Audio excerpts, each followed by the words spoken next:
Hi. So, for those of you who don't know Jason DeRose is the Western Bureau Chief for NPR News, where he edits news coverage from member stations and for member station reporters and freelancers in the Western states, home to nearly 1/3 of NPR listeners. He works closely with NPR's California and Western editors to ensure comprehensive coverage of our region on Morning Edition, All Things Considered, Weekend Edition, and NPR.org. He also, in addition to all that, oversees national coverage on religion and on LGBTQ issues. Prior to this position, Jason held a variety of editorial positions at NPR, as well as working as a reporter and producer at NPR headquarters in Washington, and as an editor, host, reporter, and producer at member stations in Chicago, Seattle, Minneapolis, and Tampa.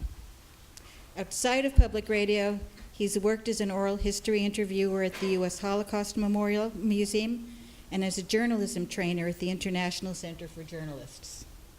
He taught journalism ethics, radio reporting, multimedia storytelling, and religion reporting at DePaul University in Chicago and at Northwestern University's, dare I say it, Medill School of Journalism. Jason is a graduate of St. Olave's College in Northfield, Minnesota, and holds a master's degree from the University of Chicago Divinity School. I survived. He also studied at Northwestern University's, the school that will not be named. But I didn't graduate from Medill. Thank God. So, Jason, I have prepared questions for Jason, but I'm going to pull a Krista Tippett on you. Okay. So let's start off with you telling us a little bit about your spiritual background. That's a question that when I'm asked, I'm often asked that, or when I was a reporter. Now I'm an editor, so I don't actually interview people very much anymore. I would always deflect. I would say something like, I take religion seriously. If I was interviewing somebody and they would ask me that question, I was actually, raised in an ordinary mainline Protestant church. I was raised Lutheran, went to a Lutheran college. I'm still a member of a Lutheran congregation where I've been the president and I'm on the church council. So I have a very traditional, mainline Protestant background, and the bishop of my synod is right there. So. No pressure. Right. So you bring your own cheering session. I am noted for asking friends to come to things for me so that they at least have some friendly faces in the audience. Because in radio, we don't like to be seen, so I get nervous on a stage. You're doing fine. Okay, thank you. So given that you had this kind of mainline, mainstream Protestant background, what drew you to religion coverage? Early on in my radio reporting, I started at the local public radio station in Tampa, Florida, when I was 16 years old. I showed up and I said, I want to work in public radio and I want to cover religion. So they said, sure, we hear there are these street preachers causing a ruckus downtown, go do a story about it. And one of my first pieces was like this. This was in the days when public radio pieces were 10 minutes long. I just interviewed all these street preachers and the businesses that were complaining that the street preachers were, basically making people not want to come to their restaurants and yeah, bookshops. But you did a major deflection. What made you at 16 walk in and say, I want to cover religion? That's not what most 16-year-old boys would want to cover. That's true. So, I feel like the Reformation was fought in my house growing up every single day because my mother was a religion major from a Lutheran college. My father was a sort of failed Catholic priest. And they fought the Reformation in front of me all the time. So there was always a religion conversation going on. And I thought, this is really interesting stuff. Okay, now we're getting someplace. I should say, failed Catholic priest. He didn't even make it through seminary. Started but didn't end. So he didn't try to make you a Catholic. You just went straight to. Well, my grandmother did. My father's mother did, and had me rebaptized. In fact, I've been baptized twice. I was baptized on a Saturday afternoon, when I was 3 years old, because my Catholic grandmother didn't think it took in the Lutheran church. So. And my mother was very upset when I told her. She asked me, "What'd you do with Grandma this afternoon?" I said, "I got baptized again." Okay, I could go on like this. I don't think but- I've told you that story before. No, I haven't heard that story. I will switch to the more professional Sure. conversation, but if anyone else wants me to come back to asking him personal questions, I'll be happy to. He's in an interfaith marriage, so we can Yeah, go on to that's that true. next. That's true. So, what's changed since you were on the religion beat? You know, I think one of the things that I noticed in sitting in on the session earlier today about pitching stories and getting the attention of reporters is that a big thing we talked about on the religion beat years ago when I was first starting is how we were trying to get off the church page and onto the front page. And a lot of professional journalists spent decades working very hard so that their stories would be on the front page. And what that meant was covering the religion angle on other kinds of stories quite often. So you were sort of looking for the most conflict-ridden stories that would get you, you know, at the top of the show. In radio, we would say the top of the show. In the newspaper, you would say on the front page. And what I hear quite often when I hear the concerns of undercovered communities is that they want the church page back. We wouldn't call it the church page today. We'd probably call it like the belief page or something like that, the belief, spirituality, values, faith page. And that is an interesting change to me in that as journalists, we worked very hard to get off what we thought of as like the ghetto that nobody read unless you already cared about the topic. And now there seems to be this interest in like just like going to the church, going to the interfaith meeting and reporting on it from the communities being covered. But I've always thought that my work is being done not for the people who are involved in it, but it's for the general public. And Well, that's interesting because back when I was a reporter and you first started out, we had those media, and yet readers and audiences were bound by the form of the media. Right. So you wanted to be on the front page because that's where people looked. Right. One of the big changes today is that media has transformed, and media can be anywhere, and we're more comfortable using niche media. Right. Right. So you can have a church page because you can go right to it, and other people may go to it. Right. It's a little surprising to me that how many mainstream news organizations don't have a religion page. We at NPR do not have a religion page. There's a tag, the way that we catalog stories. You can click on it and see everything that's considered religion, but it's not sort of a highlighted religion page, and it's just presented as a list of stories that you can click on. Have you asked them about that? Yeah, it's a constant conversation. And if, you know, some things that were in the current works to make happen, there will be something more like a landing page. But actually, landing pages aren't that interesting or important anymore, I think, because more than 50% of people who read an NPR story online are coming from social media, mostly from Facebook, a little bit from Twitter, but Twitter's sort of negligible in the world of social media. It's really Facebook. And then in radio, which is audio, I should say, is partially it's broadcast. So we've got 30 million people who listen to the broadcast, and another 30 million people who read us online, and then we've got this other 30 million people who are reading us on mobile, or hearing us and reading us on mobile devices. So it's about a 90 million listenership thing. Very few people, it's like under 2 or 3%, type in npr.org, and probably way fewer than that would type in npr.org/religion. So I'm much more interested in being present in places online like Facebook, Twitter, and whatever else I don't know about because I'm barely on Twitter. If you were all tagging anything that I say on Twitter, I won't see it for days because I only go to the Twitter website every once in a while.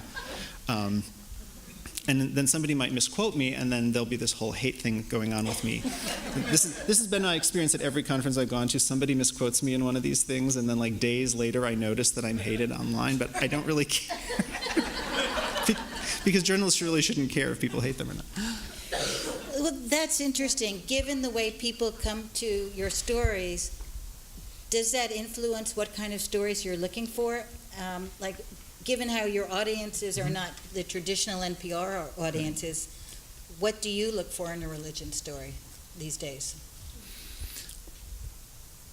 I'm always looking for tension in a story. And I don't think that, I think that today I've heard the word conflict used as if it's a bad word. I don't think conflict is a bad word. But I generally use the word tension rather than conflict. But conflicts aren't just between like two warring parties. Conflicts aren't just, the gay-loving Methodists and the gay-hating Methodists. Quite often, the interesting tensions and conflicts in stories are internal conflicts, and those are the ones that I look for. Congregations that are struggling. Anybody who covered religion throughout the 90s and aughts, like we spent like untold hours talking about like denominational fights over gay people or female pastors or whatever. And I was always much more interested in the internal struggles within each person rather than like these warring faction stories. So when I tell people who are pitching me stories, there has to be tension in the story, I'm not necessarily looking for an outright fight. I just want nuance and tension that will show somebody thinking deeply about issues and showing them perhaps, what I really want is them changing their minds during the stories. Are there some stories recently that either did very well for you or that you thought should have done better but didn't? That's a good question. Well, a recent story that I edited that had actually not to do with religion, but one that I thought should have done better was we did this big discrimination series, but many of you may have heard in the fall. It was called You, Me, and Them, Discrimination in the U.S. And I tried to do a very straightforward piece about intersectionality, and it just didn't work because it was too high-tech theory. But every other piece in that series, we sort of baked in diversity and intersectionality from the beginning, so that didn't work. When I get criticism from, say, higher-level editor, it's a little bit odd at NPR because, like, not at say newspapers, quite often, like a lot of different ascending levels of editors read stories before they ever get printed. At NPR, it's a much more sort of team approach where like just a handful of people will create the piece before it goes on the air, and then it's listened to at the end for, accuracy. But there isn't like a lot of we can't say that or we can't say this.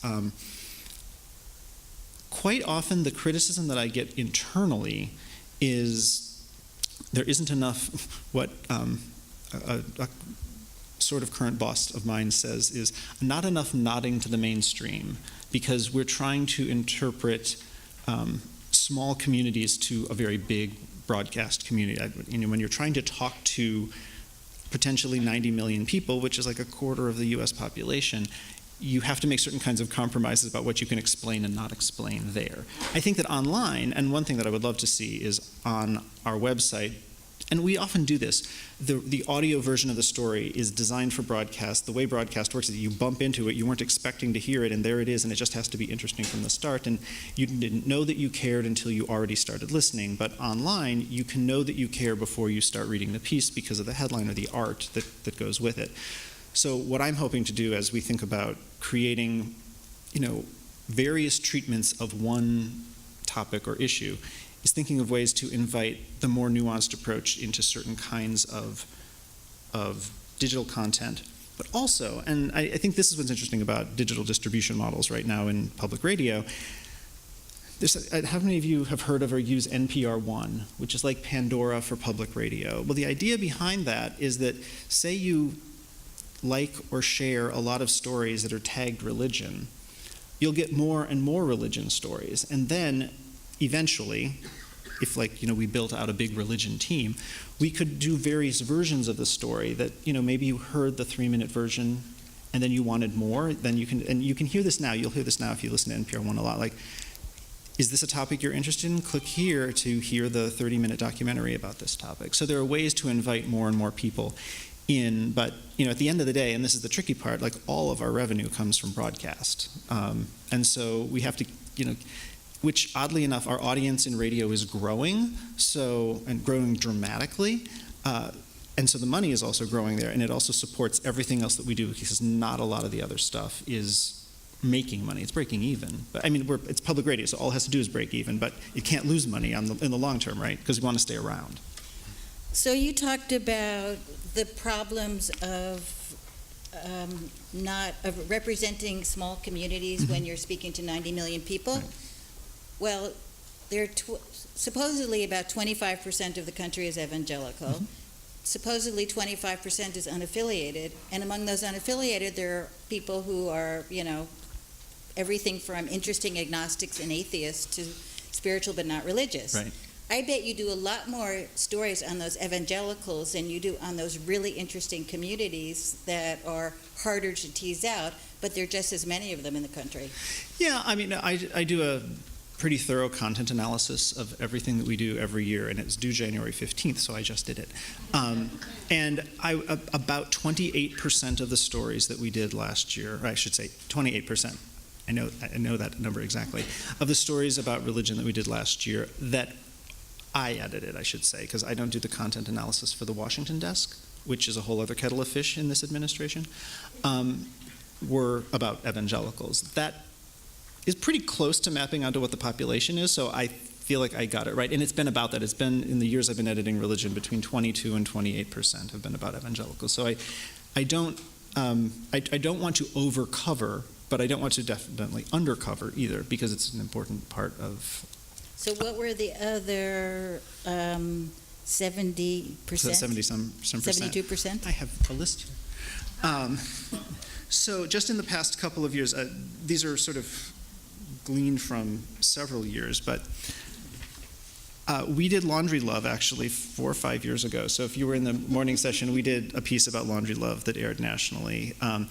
Trans Outreach Church in Phoenix, Freedom Seder, Nadia Boltz-Weber profile, Mormons build the LGBT Center in Provo, Utah, atheist beach parties, evangelical atheists, Jehovah's Witnesses and their disinterest in religion, Buddhist frat in San Diego, teaching yoga in high schools as a spiritual practice, sanctuary churches. I love religion and food stories, so a ton of what I do is religion and food. Muslim schools. We've done a lot.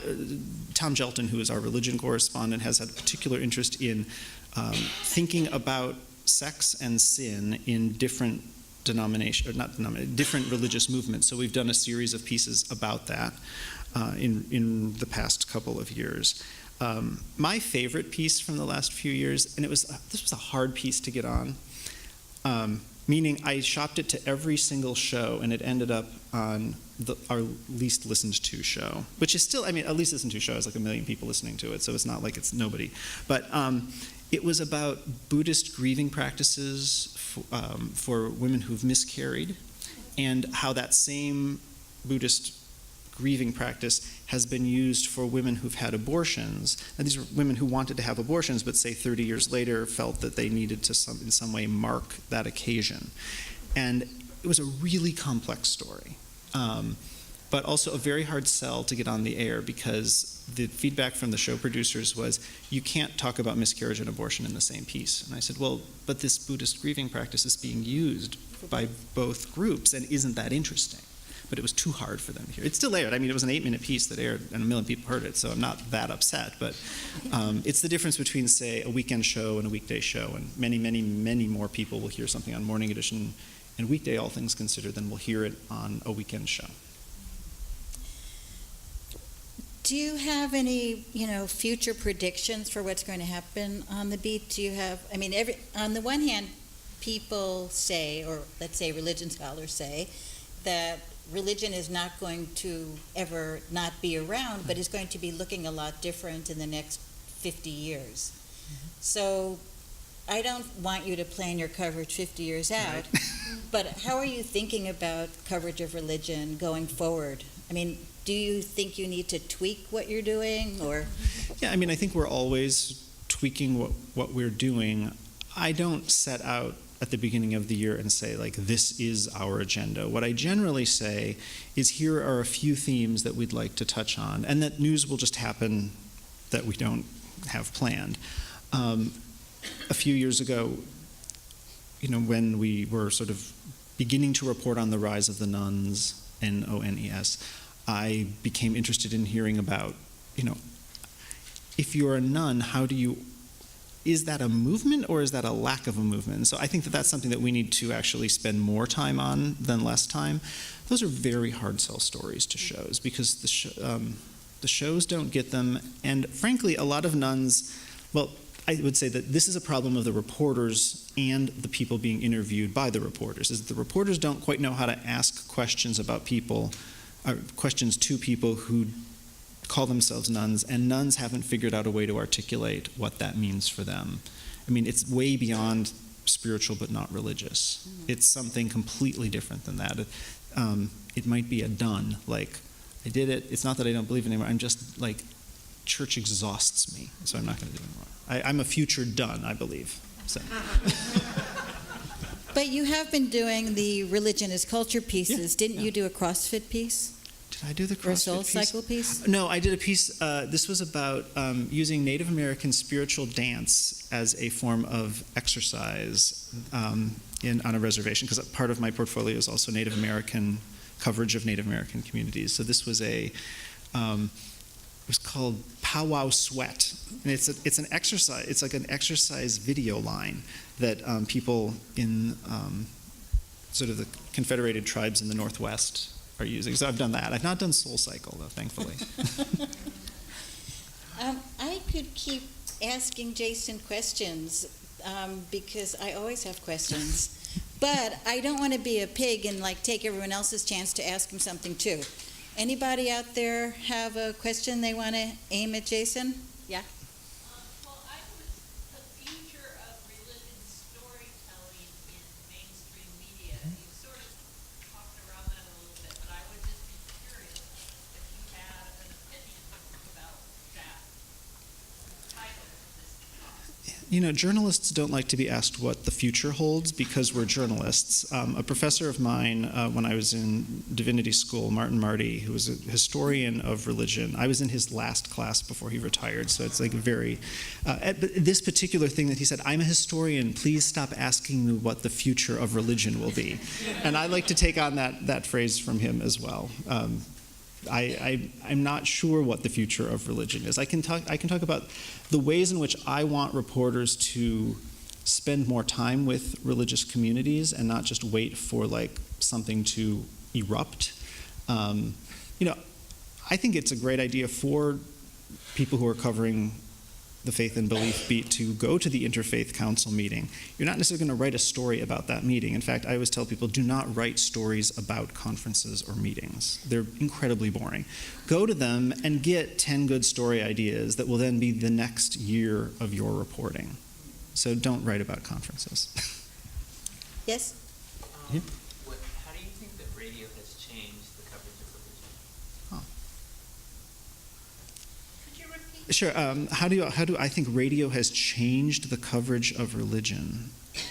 I've never thought of that. Like NPR and like some of the Radio Lab and This American Life stories have really taken angles on it that I haven't seen represented in other media platforms. Like, give me an example of one. We had the Radio Lab had the one with this game designer who created this game that was based on that video game. Oh, okay. Faith was a huge component in it. Do you want to repeat? Yeah, this about a video game creator that created a video game about his son's cancer. I mean,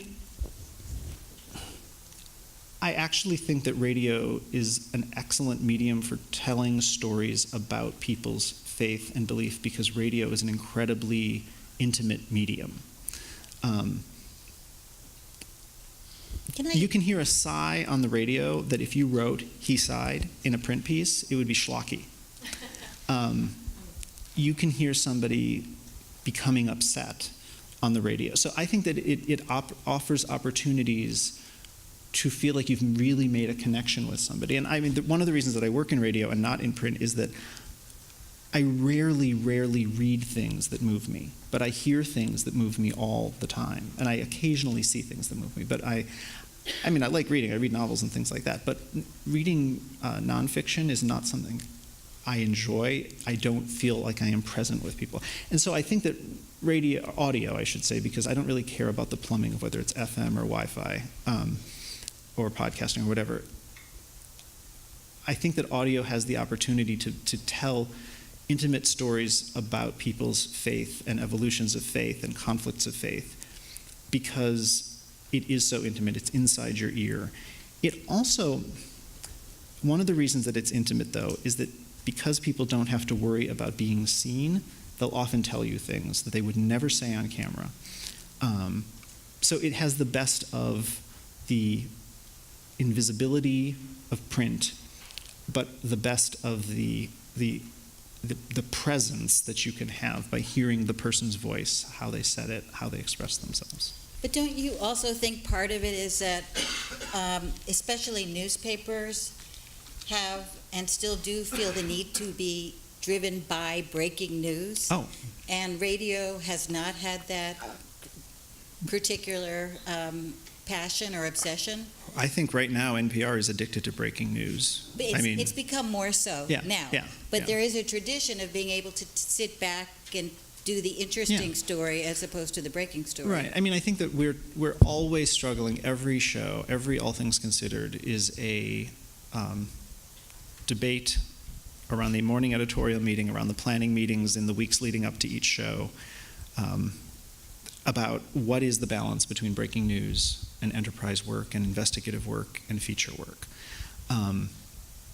What we know because of audience research is that people actually want more breaking news certain times of the day. Like Morning Edition, as many of you may have noticed over the last few years, has become the stories are shorter, they're quicker, they're quite often live interviews, because the way that people use Morning Edition is to plug in for 5 or 10 or 15 minutes, and they want to know that the world is still spinning, or if it's spinning off course, how far off course is it spinning? When they're listening to All Things Considered, they're listening for something different. So different places in the broadcast day, we do different work for different places in the broadcast day.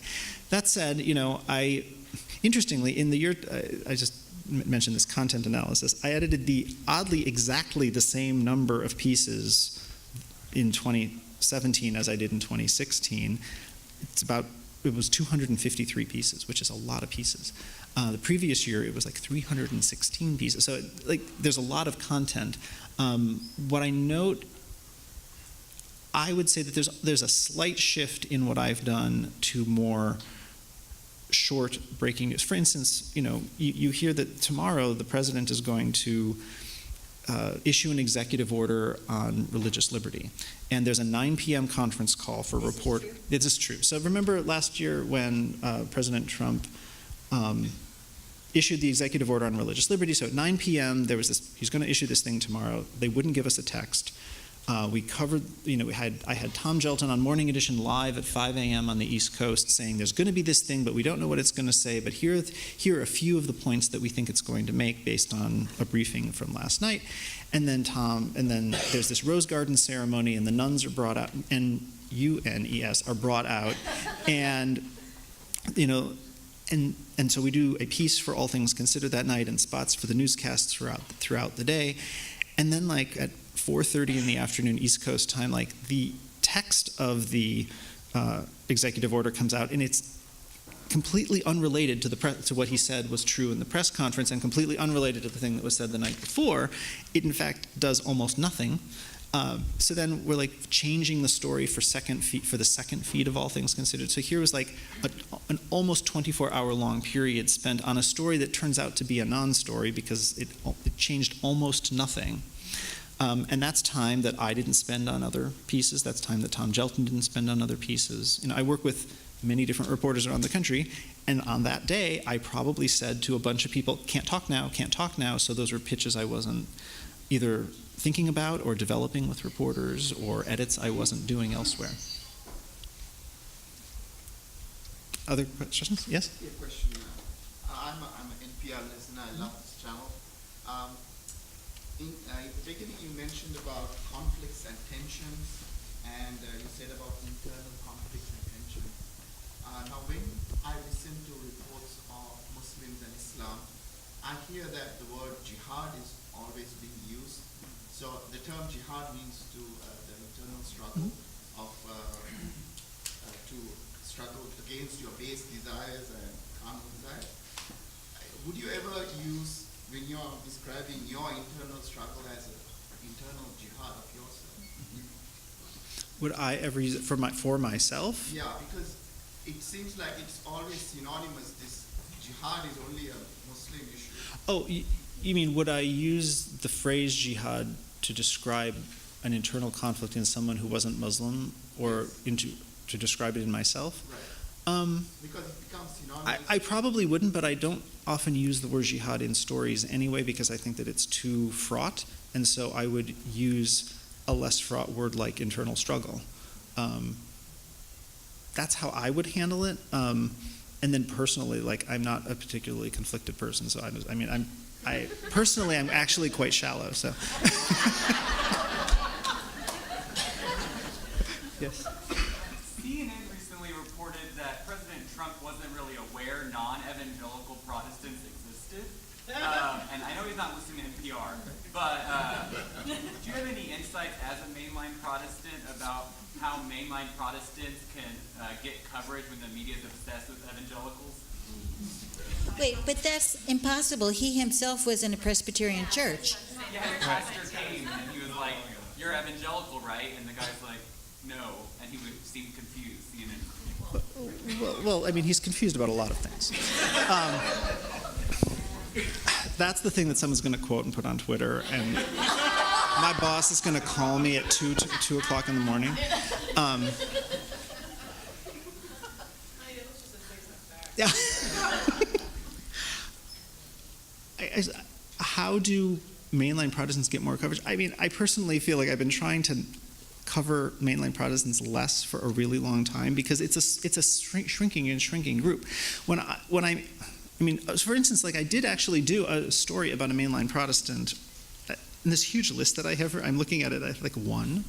And oddly enough, it's a profile of Nadia Boltz-Weber, who is actually like from my own religious tradition, Lutheran pastor, who's like, and she's like the very tattooed and foul-mouthed pastor, who's, I would like to say we did the first piece about her since there's been a lot of ink spilled over her ink over the last few years, but we did the first piece on Morning Edition a few years ago. I mean, when I do want to tell stories about mainline Protestants, it's because they're doing something innovative, but I want to tell stories about any denomination or congregation that's doing something innovative. That's what I liked about Laundry Love, as I mentioned at the beginning. Like, we did that story years ago because I thought I think the specific congregation that we were looking at, it was, I think, in Orange County, and I think they had been an Episcopal church, so, there's a mainline Protestant church.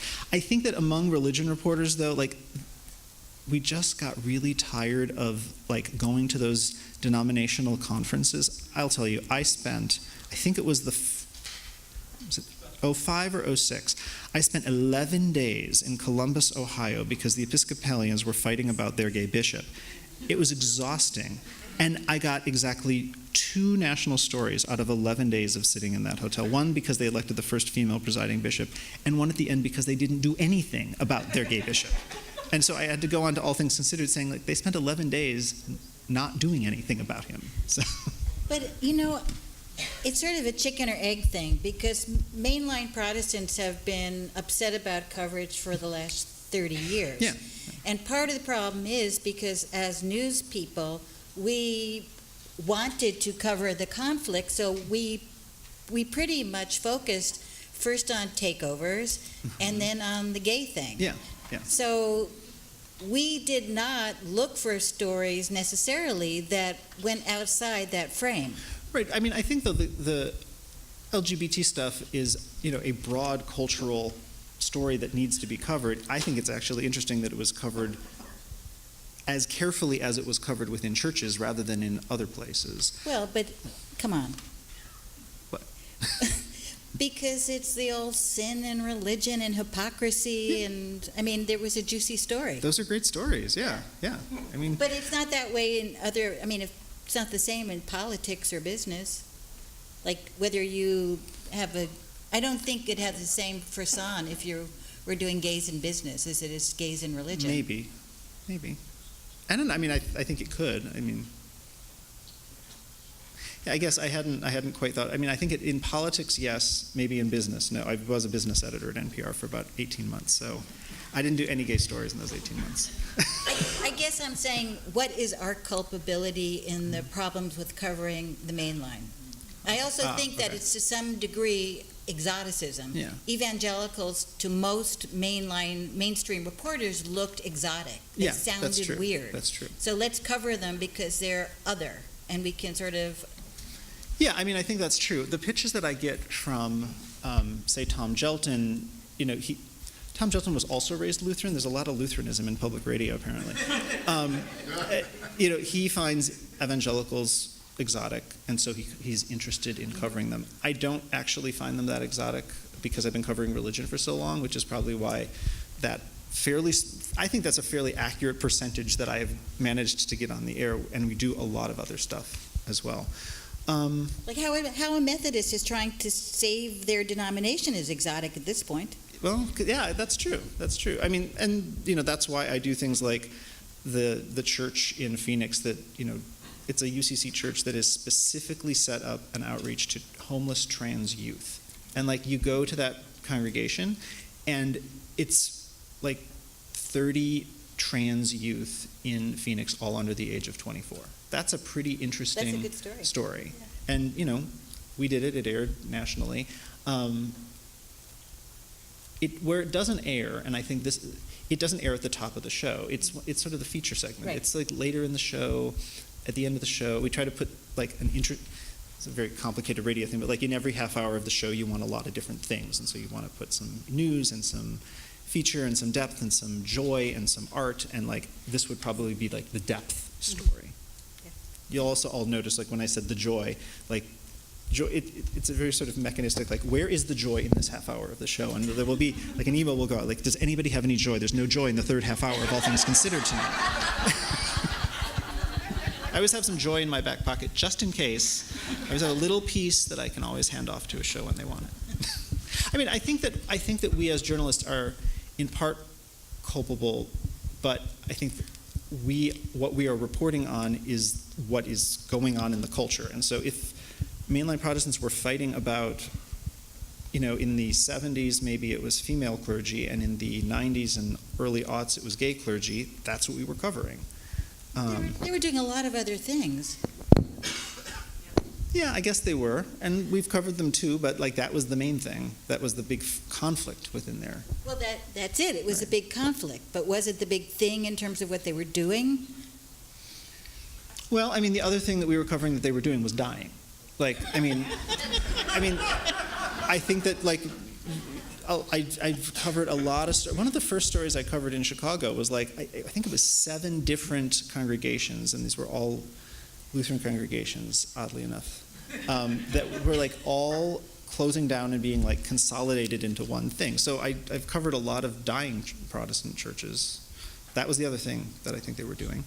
And now I think we've reached a place, and that's sort of what I like, is that a lot of the mainline Protestant churches have come to terms with the fact that they're not growing. So if they're not growing numbers-wise, how are they growing, say, sort of in their communities? How are they deepening their roots in their communities, reaching out to communities that are right around them, rather than trying to be something that they used to be? Right. I'm gonna actually quote the bishop who's sitting in front of me right here, that a lot of congregations don't want new members, they want their old members back. And I think that is not just true of Lutheran congregations. I think that is true of every faith community that I've ever met, that I've reported on, that I've edited pieces about. They really don't want new people. They idealize this time in the 1950s, which is actually an oddity in history, that you would have like all these people in church with all these kids in Sunday school. It's sort of a post-World War II oddity rather than like the way that it's always been. Yeah. So I meet a lot of people. My own congregation just had its 90th anniversary a few years ago, and one of the criticisms for this sort of oral history documentary that I produced about it was it didn't dwell enough on how great things used to be, because I wanted the piece to be about like where we were heading, not where we were. Mm-hmm. So I think that is a constant conflict within, yes, mainline Protestants, but a lot of different religious movements. The Catholic Church isn't today what it was 100 years ago, and Reform Judaism isn't today what it was 50 years ago. Yeah. I think you've had your hand up for several times. You in the blue check shirt. So radio and media generally, I view as like a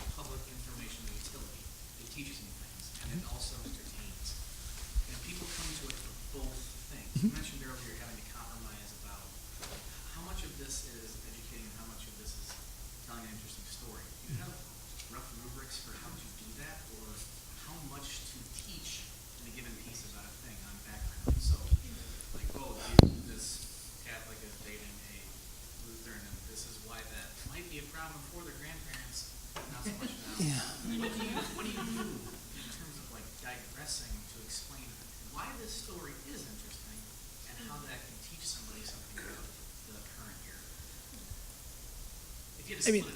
I think that it's a little hard in broadcast because the story has to always move forward, and it's very hard to do a digression in a broadcast piece.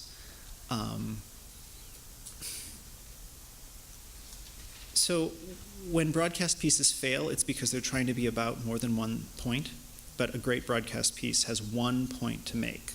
But recently in public broadcasting, we've had a lot of people come, they've fled the failing print journalism industry, and they've come to public radio, which is growing. And they want like a point per paragraph, which is apparently, I've never taken a journalism class, so I'm not exactly sure how. Well, I shouldn't say that. I took one journalism what were you class. doing at that place? I took one religion reporting class from Bob McClory and Roy Larson at Medill, and it was fantastic. Yes. But I've never taken a journalism class other than that one. Apparently, they tell you in print that like make 1 point per paragraph, but in radio, it's the whole piece has to serve 1 point. So when I find people needing to do digressions in pieces, I generally say to them, that's a separate piece. Let's do a piece about that. When all these print people came to public radio, they would say, well, here are the 5 points you need to make in that piece. And I would say, actually, that's 5 stories. So I'm happy to do those 5 stories because I'll get that much more airtime. But one idea, one big point per piece. Does that answer your question? Yeah. Okay. Here.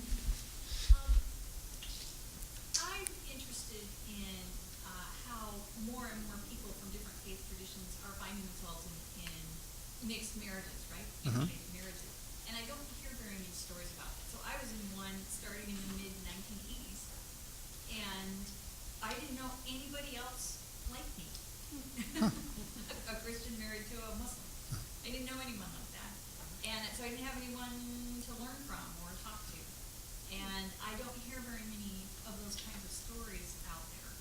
I've actually done a lot of them because I've been in an interfaith marriage for 20 years. So my favorite, but I'll tell you about my 2 favorite interfaith stories that I did. I did one a few years ago. It was set in rural Oregon, and it was about a man who was an atheist. I called it an interfaith marriage story because it was a man who was an atheist, and a pretty avowed atheist, and a woman who was very religious, and how they had each been previously married to other people. They were now married to each other, and they had kids, and that her kids were being raised. They were Lutheran. There are a lot of, oh God. All of my biases come out on the radio. So they were being raised Lutheran, but his sons were being raised atheist, all in the same house. I really love that story. One of my favorite stories was one I actually reported, and it was one of the last stories I reported before I became an editor about 13 or 14 years ago. It was about well, here was the premise for the story, because I learned this fact, now that's a fantastic story. This was the opening line. It's easier to find a rabbi in Chicago who'll do a same-sex wedding than one who'll do an interfaith wedding. And the whole story explains that idea. And so we meet this same-sex couple where one of them converted to Judaism, although he wasn't that really into. I mean, he converted from Catholicism to Judaism, but he wasn't really that Catholic anyway, and didn't really have an experience in the tradition. So the whole story was about that idea, but it was like an 8-minute piece. This is like the idea of like the whole piece, this 8-minute piece, just tried to get you to understand why it was that it was easier to find a rabbi who would do a same-sex wedding than one who would do an interfaith wedding. So I've done those stories a lot, and they're pretty easy to get onto public radio because I think a lot of public radio listeners love that kind of tension, and that's a great internal tension story, right? You know, that is the new big story in Judaism now. Like, have you done it recently? You mean the interfaith marriage is a problem for Judaism? Well, rabbis and cantors who want to be wed to non-Jews. I have my own story about that, my own personal story about that. Oh, yeah, you do. Yeah, I will tell this. I almost never tell stories on myself like this, but my husband had a teaching job at Hebrew Union College, and he was up for a tenure track line, and they told him that they couldn't put him on a tenure, they couldn't hire him into a tenure-track line because he was married to a non-Jew. And I think that's an interesting story. But I think it's changing. Is it? Well, I think it's up for discussion now. Okay. Well, maybe I'll have to assign a reporter Yes, to do I that think story. I would love to hear that story.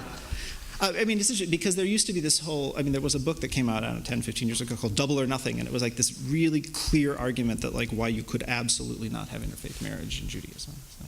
I think the whole issue of intersectionality has brought it up again, especially with the younger generation. Yeah. So,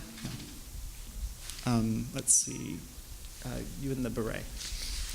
I graduated from Medill School of Journalism, and I remember that we were only allowed to take 33% classes in journalism, and the rest had to be in general subjects, so we would be educated. Right. So we had one class in law, journalism law, right, to behave ethically, right? But we never had any classes on religion. Now the whole demographic and the religious landscape of America has changed. Would you encourage journalism schools to actually have mandatory classes in the world religions in order to graduate? Oh yeah, definitely. I mean, I was a religion major as an undergrad, so I absolutely think that people should have to take religion classes. They should also have to take, political science classes, all of that. yeah, but they should be taking world religion in elementary school. They Well, shouldn't right. wait till they get to graduate school.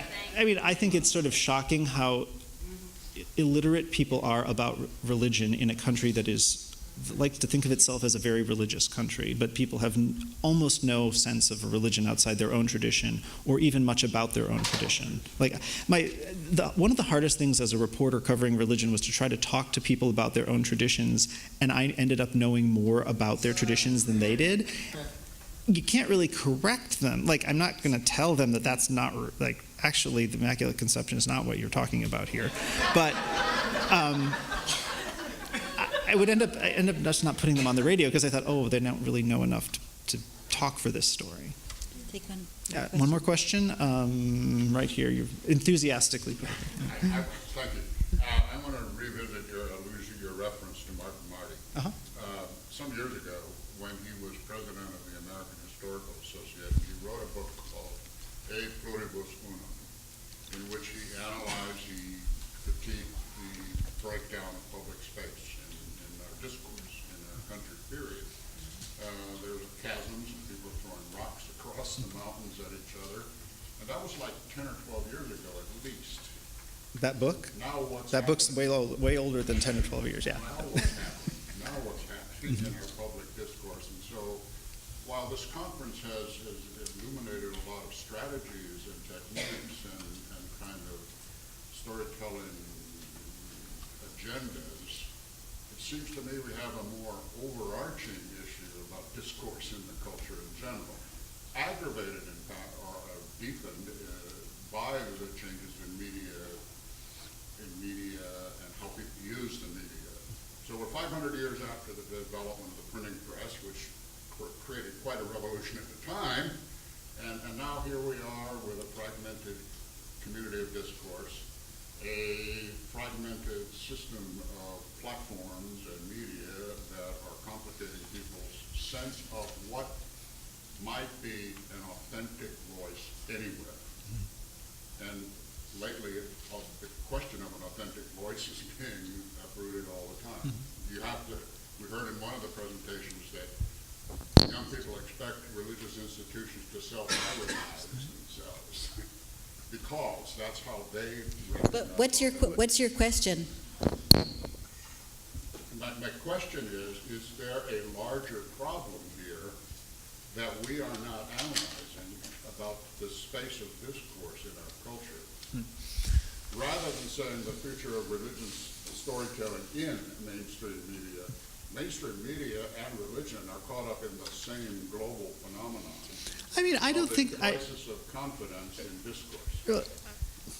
I don't actually believe that people have to be caught up in anything. I think that I have a lot of control over what I put on the radio.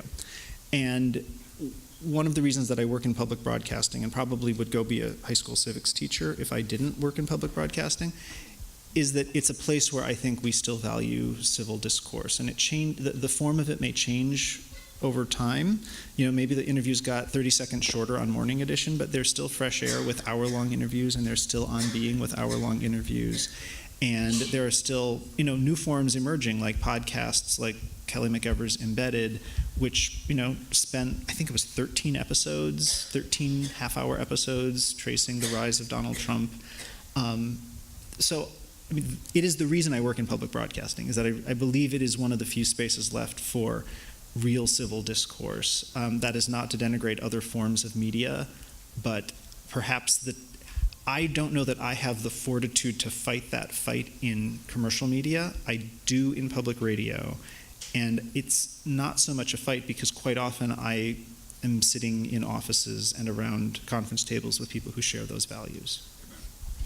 One of the reasons we wanted to have this conference was because this is a time where each of us has to decide what we can do to resist, to work for change, and to bridge those chasms. Obviously, we can't solve it in one class or one conference or one article. It's a continuous journey of moving forward, reminding ourselves we have colleagues, and trying to do our most creative and best work.